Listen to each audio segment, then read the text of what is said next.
Hey friends, welcome back to another Kilby Life video. I am Elizabeth and I am the wife of a carnivore. I just want to say thank you to Element for sponsoring this video. I was doing a interview recently with Ellie over at Nourishment Redacted, and she asked me about when Aaron started doing carnivore, and I thought it was such an interesting time period to revisit and think about how he started doing carnivore and what that required from me. Because if you are considering doing carnivore and you're married or have a significant other that you live with, it's gonna affect both of you. I think that's something that a lot of people maybe overlook, or they look at it like a hurdle they can't get past. I thought I would just sit down and talk to you a little bit about what helped me say yes to him doing carnivore, and not only just saying yes, like, okay, fine, go ahead and do it, but really getting on board and being able to help support him in that. The first thing I could think of is he never asked me to do it with him. He did not say, hey,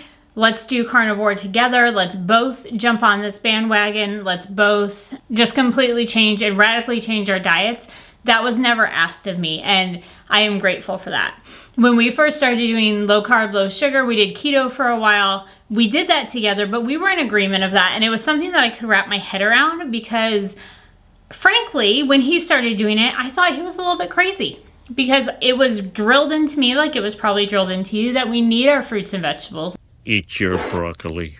You know, bread in moderation. It's probably not good to just eat piles and piles of it, but not that it was killing us, right? Not that there was anything bad about it. If he had said, hey, let's do this together, I probably would have put up more of a fight, if we're being honest.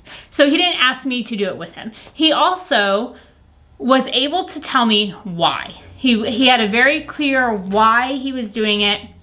He had a very clear reason for trying something radically different, and that was to stay alive for me and our kids. And I mean, who can say no to that, right? So whether it's just being able to get in shape, whether it's to lose some weight, whether it's to be able to enjoy your life more, having a good why makes it easier for people to say, yeah, let's give this a shot, we'll give it a try. Another solid way to get somebody on board with this is to have some measurable goals. For Aaron, it was weight loss. It was getting his A1C under control, changing some of the metrics he was seeing in his lab work at the doctor's office. Those were all things that we could say, we're going to try this for 3 months and see how those things change and if we want to continue. They weren't just these, well, if I feel better or if I look better or if whatever, but they were actual numbers that we could get checked and tested and we could see if there was improvement. And that to me was really a great way to say, okay, yeah, you know what? You went from being pre-diabetic to that being completely gone in 3 months. Something is going right here. And it helped me to have reasons to stay on board and to stay excited about him doing this and to try to work with what he was doing to make it more feasible and easier for him to continue the way he was going. One big thing that people could come up against is, okay, how does this fit in the budget? So if it's you eating and you're just saying, I'm not gonna buy any of this stuff, I'm only gonna buy meat, it's probably not going to be a huge budget change. But for us, we were not saying everybody in our family is going to be a carnivore now. And if you'll remember, we have 8 kids. So I still needed to keep a very, like that budget kind of needed to stay where it was. So where is the money for the meat going to come from? And the way we do our finances, he basically said, okay, it's not going to come out of that budget. We'll take it out of somewhere else so that you can go get what you need for the family and the kids. And don't worry about where this is coming from.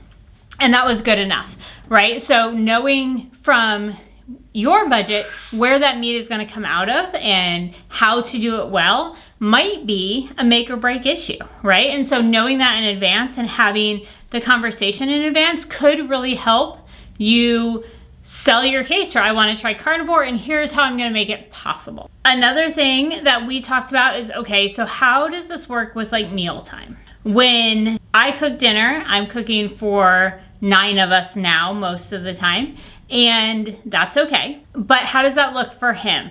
And so for a while, it was really awkward. I feel like that he was coming in towards the end of when I was cooking to sear a steak, or he'd go out and cook something on the grill, but like it just felt very separate. But then we would all sit down and eat dinner together. So kind of walking through that like awkward phase of how is this going to work and maintaining communication. So there are times like, hey, dinner's going to be ready like 15 minutes early if that affects your cooking time. Or I got started late, you know, I need to push it a little bit, just so you know. Figuring out how the cooking is going to work and being able to kind of walk through the awkwardness of multiple cooks in the kitchen can help. Now, that being said, if he said, hey, I'm going to make steak for everyone tonight, would you make whatever side dish things that you want to have for the kids? Okay, not a problem, right? And he cooks meals on Sundays for all of us. And so there are times that we're all sitting down eating the same things, but just kind of knowing going in, it wasn't on me to cook him the perfect steak as well as cooking whatever I'm cooking for the kids. Like, we had a plan going in. And I think that was really helpful for me and alleviated some of the pressure that I could have felt to not only create our meal plan and menu, but also his. He ultimately asked very little of me going into Carnivore. And I think that was the best thing he could have done. He kind of came into it and said, hey, this is what I'm thinking. This is why I'm thinking it. And he had done the research. He had watched the videos. He had understood what this entailed and shared all of that with me. And just basically asked me to be supportive and willing to give it a shot to see if this is something that could work with our family. Clearly it worked out well. But if he had come to me and said, hey, I want to try this thing, figure it out, it probably would have been a lot harder and I would have had a really hard time getting excited about it. I mentioned Element before, and this is one of the benefits of my husband doing wild and crazy things like switching his diet up. He finds great products like Element. This is their chocolate medley that they have out for this winter. It has raspberry chocolate, chai chocolate, and mint chocolate, and I absolutely love this. I enjoy it. It's like a nice hot chocolate drink, and I'm a huge fan.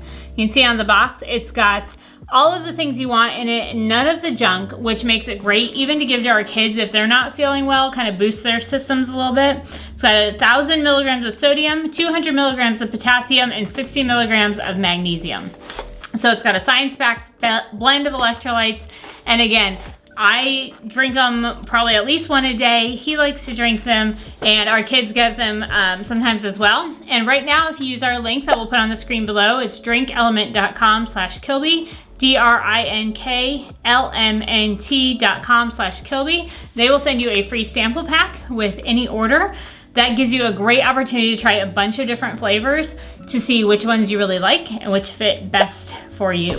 That was one of the great benefits. Another benefit for us was that our family as a whole started eating more meat. So a lot of our meals switched from being some meat with potatoes and vegetables and whatever else to being mainly meat with smaller side portions.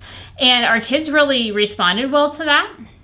I also switched from doing oatmeal for breakfast every day to doing eggs almost every day and saw behavior changes. We homeschool, so we saw behavior changes in them pretty quickly. And so that was a benefit too, where we're just now mindful of the things that are happening because Aaron said, you know what, I'm going to try something different. And so that was pretty awesome. Some of the negatives that have happened, because I think it'd be foolish not to talk about that, is sometimes when he's sharing on YouTube, especially if he's doing things about like labs or medical things, I have told him I'm not reading the comments. I won't do it. Because there were people, especially in some of the earlier ones that got on, they're like, dude, you're gonna die. This isn't sustainable. This isn't good for your heart. This isn't good for your body. This isn't good for whatever. And frankly, they would scare me a little bit. And he would come out of that saying, okay, this is what people are saying. Here's the research that I found. And like, actual medical studies in addition to commentary from doctors, and say, you know, okay, so I'm going to put out a video about cholesterol. Here's what we know. Here's what I know. Here's what I've researched. Here's kind of what common thought process is, and here's kind of why those differ. And so he would have those conversations with me beforehand, but I'm still not reading the comments. I can't do it. It's not worth it to me. And so on those videos, I just will not read the comments, and that's fine. It can be scary sometimes when you're kind of out there on your own in this diet world. And I am so grateful for the community we found on YouTube, because now I know we're not alone in it. At first, it kind of felt like we were very lonely in it. He's making decisions, trying to stay alive for me and our kids, and questioning is this the way to do it? Should I just take the medicine? Should I follow the doctor's orders? Or should I try to do it through diet and working out and those sorts of things? And it's a lot. I mean, that is a lot to think about and contemplate, and it's big decisions because it affects him immediately, but it affects all of us long term. And so that was a big weight, I think, that was on him and maybe a little bit on me as just I don't know if we're making the right decisions. But when we look back on where he was as pre-diabetic and needing to take all these medications, I'm glad we didn't stay there. I'm glad we came out of that. And so that to me is kind of the negative of that choice, was just, we don't know if we're doing the right thing. We haven't long-termed any of this. So if you are trying to get your spouse on board, let me wrap this up. If you're trying to get your spouse on board, figure out a plan. Know where the money for the meat is coming from. Know how the meals are going to get cooked. Like, maybe your wife loves to cook or your husband loves to cook and they're going to happily grill you up a steak while they're cooking other food anyway, no big deal. But for us, that was a conversation that we needed to have. Know why you want to do carnivore and be able to explain it, right? So if it's just here's this new fad diet I want to try, that may or may not work. But if you have a solid reason why, it's much easier to get people to say, yeah, okay, that's a great idea. And I would say, unless your spouse has already expressed an interest in doing carnivore, I would not pressure them into doing it with you. Live it in front of them. Like, Aaron did it for a solid year before I did my first 30-day challenge, because I saw the changes in him and thought, okay, I could do it for 30 days, right?